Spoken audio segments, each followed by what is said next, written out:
Hi students, welcome to my channel. நீங்கள் பார்த்துருக்க 12th English half yearly எக்ஸாமுக்கான ஒரு model question paper. So இது just ஒரு ஹாஃப் இயர்லி எக்ஸாம் தான். நீங்கள் நல்லா படிச்ச அளவுக்கு நீங்கள் போய் எழுதிட்டு வாங்க. ஸோ நான் உங்களுக்கு எது இம்பார்ட்டன்ட் சொல்கிறேன், நீங்கள் இந்த வீடியோ ஸ்கிப் பண்ணாமல் பாருங்கள். ஸோ உங்களுக்கு பொறுத்தளவுக்கு சினோனிம்ஸ் ஆன்டனிம்ஸ் ரொம்பவே முக்கியம். ஸோ அதை பற்றி தான் சொல்ல போகிறேன். சிவிலைஸ்டு வந்து உங்களுக்கு புக்கின். ஸோ அதான் பார்க்குறீங்க. அந்த ஸ்டடி வந்து புக் பேக். அதே மாதிரி ஒன்ஸ் இன் ப்ளூ மூன் உங்களுக்கு இடியம் ஃப்ரேசஸ்லாம் உங்களுக்கு ஜென்ரலாக தான் கேட்பாங்க 12th பொறுத்தளவுக்கு. போன வருஷம் கொஸ்டின் பேப்பரை நீங்கள் எடுத்து பார்த்தாலே தெரியும். ஸோ நாங்களும் அப்டேட் பண்ணுவோம், அதை பாருங்கள் மறக்காமல். அதே மாதிரி டைம் டேபிள் பார்க்குறீங்க. ஸோ டைம் டேபிள் வந்து கண்டினியூஸாக கேட்டுட்ருக்காங்க. அந்த ப்ரிஃபிக்ஸ் அஃபிக்ஸு. ஸோ அது முடிஞ்ச அளவுக்கு புக் பேக் தான் எனக்கு தெரிஞ்சு கேட்பாங்க. ஸோ உங்களுக்கு கொஸ்டின் பேப்பர் டஃப்பாக இருந்தால் மைட் பி புக் அவுட் சைட்லேருந்து கூட வரலாம். ஸோ எப்படி வேணால் கேட்கலாம். அது வந்து ட்ராவல் ஆகலாம், ரொம்ப ரொம்ப இம்பார்ட்டன்ட் விசிட்டிங் கார்டு. ஸோ உங்களுக்கு பொறுத்தளவுக்கு இந்த காம்பினேஷன் காம்பவுண்ட் வேர்டு இருக்குல்ல, காம்பவுண்ட் வேர்டு வந்து உங்களுக்கு கண்டிப்பாக வந்துடுது.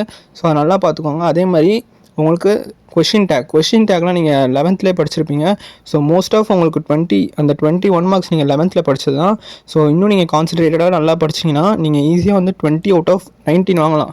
ஸோ அந்த ஒன்று வந்து இடியம் ஃப்ரேஸில் கொஞ்சம் டஃப் பண்ண சான்சஸ் இருக்குது.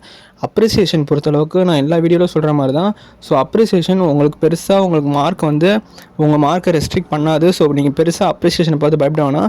நீங்கள் ஓரளவுக்கு எழுதினாலே பப்ளிக்கில் மார்க் கொடுத்துருவாங்க கீவேர்ட்ஸ் வச்சு எழுதலாம்.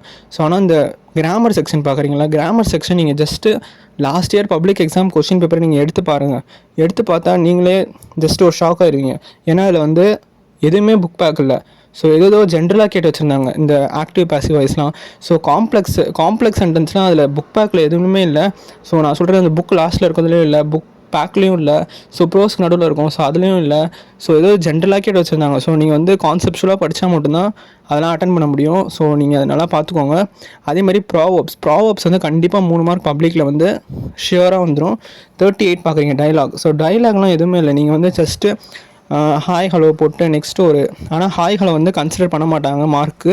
ஸோ அதையும் நான் சொல்கிறேன். நீங்கள் சும்மா ஹாய் டேட் ஹலோ சன் அப்படிலாம் போட்டிங்கன்னா அதை கன்சிடர் பண்ண மாட்டாங்க. அதை தாண்டி உங்களுக்கு தெரிஞ்ச அளவுக்கு ஓரளவுக்கு எழுதுனீங்க கிராமர் மிஸ்டேக் இருந்தால் கூட உங்களுக்கு 2 மார்க் கிடைக்கும். ஸோ 3க்கு அதனால் பார்த்துக்கோங்க.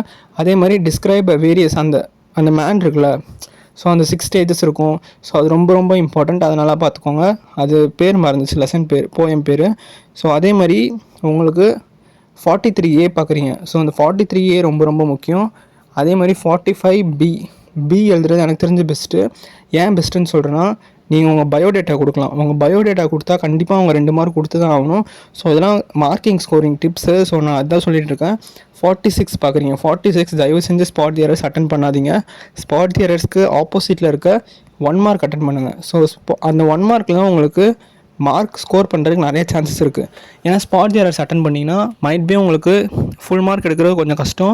ஸோ அதே மாதிரி இந்த ரீட் தி பேசேஜ். ஸோ உங்களுக்கு ஆன்சரே தெரியலனா கூட ஃபஸ்ட் கொஸ்டினுக்கு ஃபஸ்ட் லைன், செகண்ட் கொஸ்டினுக்கு செகண்ட் லைன், அந்த மாதிரி எழுதுங்க. All the best. தேங்க்யூ. ஏதாவது டவுட் என்கிட்ட வாட்ஸ்அப்பில் கேளுங்க, பர்சனலாகவும் கேட்கலாம், கமெண்ட்லேயே கேட்கலாம், நான் ரிப்ளை பண்ணுறேன்.